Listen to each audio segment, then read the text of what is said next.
Hi guys, so I am going to do a reading, sort of like a collective reading, but first I wanted to tell you what I'm doing now that retrograde has set in and I'm feeling kind of down and things aren't really like things that I've manifested are coming in, but they're coming in incorrectly, or they're coming in with like weird, there's like a weirdness to them. Okay, so this is what I've started, and I wanted you guys to be able to keep track of everything that's happening, so that I can kind of prove the theory. And I'm going to get really, really, really specific and really honest with you guys, and really I'm sort of like open right now and explain to you why I'm doing what I'm doing. So for all of you guys that don't know me personally, I know a lot of you do. I had a really deep spiritual connection last year to somebody. We were in a relationship. I mean, I think we were.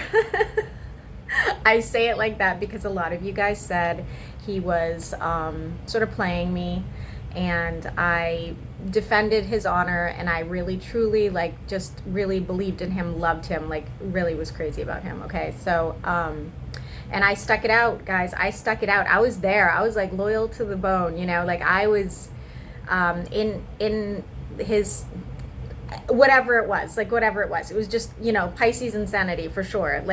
I admit it. I really did kind of go overboard with the whole just ignoring the red flags. I guess that's really what it comes down to. But the problem is I'm still really truly connected to him, spiritually and emotionally, and I'm having the worst time getting over him, the worst time getting over him. I've done cord cutting. I've erased all the photos, all the text messages. I've said my goodbyes, truly, to him, stuff I've done everything, and I can't shake it. And I've tried, dating, and I've tried moving on, and I just keep falling back into this this place of a truly unhappy, because I feel like I should be with him, like I just, in my head, I can't fathom why it didn't work. Whatever, it is what it is, but with everything that I've done, and once the eclipse hit me, I think I kind of started coming to terms with that. My relationship wasn't really realistic. It was like I was romanticizing something that wasn't working out, basically, right? It didn't help that he was also messaging me constantly, telling me I was the love of his life and his soulmate, and he's married me a million times, and we were, gonna be together forever, and blah blah blah. So it kind of fed into my already delusional head, right? So we spent a lot of good times together as well, but we spent more time apart than we did actually together. And so anyway, so I decided, now that retrograde has set in and the solar eclipse happened, and now we're going to be going into the lunar eclipse in May, that I'm going to start a whole new manifestation. And the first thing that I'm going to manifest is a normal, healthy relationship, because that is something that I really struggle with. I like being alone. I like my space. So I also feel like that might have played into why I had such a good relationship with him, because he wasn't around all the time. Trust was an issue, I guess, on both ends, but I, gave him access to everything, and I am a very trustworthy person, but, whether or not I could have trusted him, I have no idea. I just did. I just blindly, trusted him. So anyway, with that being said, I started listening to frequencies to detach over a week ago. I started listening to meditations to clear the path for the next person. As you know, Pisces keeps pulling the King of Pentacles, even in other tarot card readers. So there is somebody that's trying to come through, and I've had visions, and I'll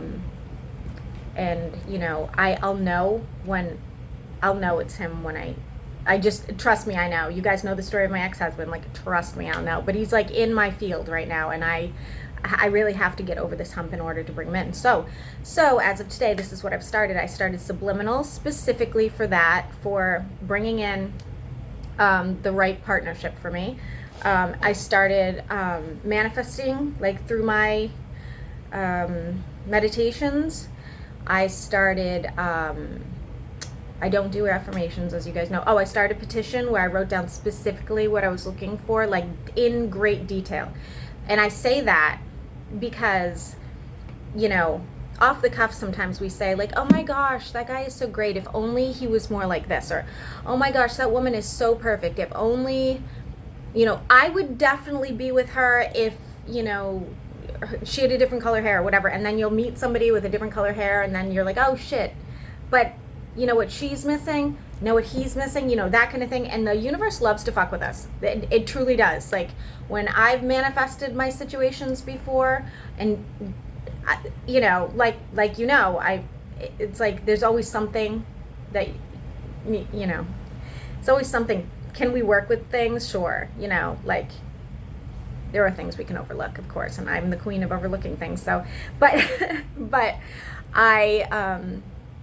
I've been alone for a really, really long time, and I do appreciate that. I do, you know, I'm okay, but then we start to desire having some company, or somebody to miss, I guess that's a good way to put it. Somebody to like share your secrets with, to talk to. So here's in great detail. Well, I guess I'm not going to get too detailed because it would take like forever. My list is like tremendous. I think I'm way too picky for who I am. I think I just said this to Lulu. I was like, I have way too high of standards for somebody who's 47 years old and a shit ton of baggage. Like, like maybe I need to lower my standards a little bit, but we see where that goes. You know, like I'm not shallow, guys. At least I'm not shallow. Like I wasn't even attracted to my second husband, okay, like physically attracted to him. So I go more for like mind and spirit than I do looks, which can be really beneficial, but I kind of want everything now. Like I want it all. I want to be like physically attracted to this person. I want them to be loyal. I want them to be committed. Obviously, like I want them to you know, have a certain personality, I guess, but I don't like stupid people, so they have to be incredibly. I think what it is I'm super insecure about my own intelligence, so therefore I seek men that are highly intelligent because I feel like they, like, else can teach me something or they can project it on me somehow. I don't know, but that's a kink for me. I love, you know, intellectuals. It just like does something for me. So that's like at the top of the list. I love people that are driven. I love people that are passionate. I'm okay with like slight tempers. I'm okay with jealousy, you know, things of that nature. But I mean, to a point, you know, I don't want somebody like screaming in my face or anything like that. But so anyway, I created in my head the ideal partner. Even what signs I would date versus signs I wouldn't date. Like, you know, you guys know that list is super small. Again, are my standards too high for my? They are. It's fine. I know, but we're gonna try it anyway. We're gonna test my manifestation skills anyway. Okay, so I have the list. I have the you know, the drive, the music, the whatever. We're staying focused. I'm not going to continue to focus on it though, because you have to let it go in order to let it come in. But again, this is a theory that everybody swears by, and I'd like to say that could also be like, you know, mind over matter or whatever. But I do like to do it that way too, so I'm going to do it that way. So I'm going to spend basically 3 to 5 days, I guess, doing this, and then I'm going to let it go. And since it's Mercury retrograde, I don't plan on meeting, you know, the perfect person during Mercury retrograde. And for all I know, I've already met this person. You know what I mean? Because I know a lot of people and I meet people constantly. And so there's that possibility too. So we'll see what happens. But I wanted to update you guys so you know.